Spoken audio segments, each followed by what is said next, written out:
salută Armenanie Mihărsescu, că se va trai adunat azi la Aua, la Vulcarea din București, și atunci cu altă Armânia, Marea din Slobozia, Boața Armenească, Udegea, cu Manuela Ganci, mica juditoare vine și oaspeți se vine la Aua, am să-i multe căbări.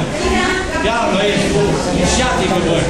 Ia, să adărăm un film cu eu faimos ma ies cu pap Cârciul, ies cu Armân. Eu ies cu pap Cârciul, Catalica. Filmul numai filmul așa. Nu știu faimos ma eu Armân. Și așteptăm să-l vedem.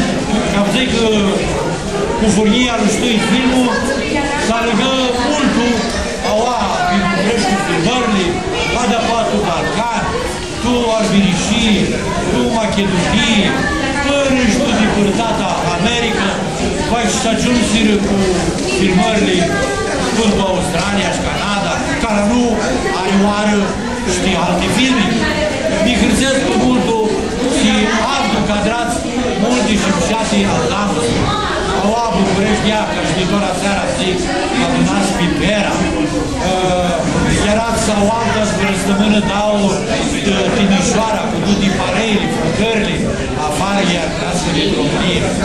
Mihărsescu si dați cicior ca să amintăm, cum spusi Toma nostru, Armânul cu a lui filmul, să scoată în cuvete fără fuleau de armânani, ca te sculii, ca te cheamă-se comisari, ca te mass media, ca te cărți și reviste, ca așa lipsește schimb, paradă, cum tuti mileste sunt o paradă, noi Armânie schimb paradă la papă.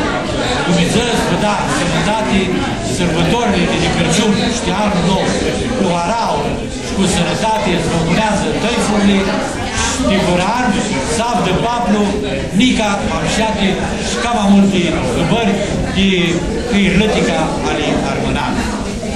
Cap Crăciun, văneți, sănătate multă, Dumnezeu să ne ajută.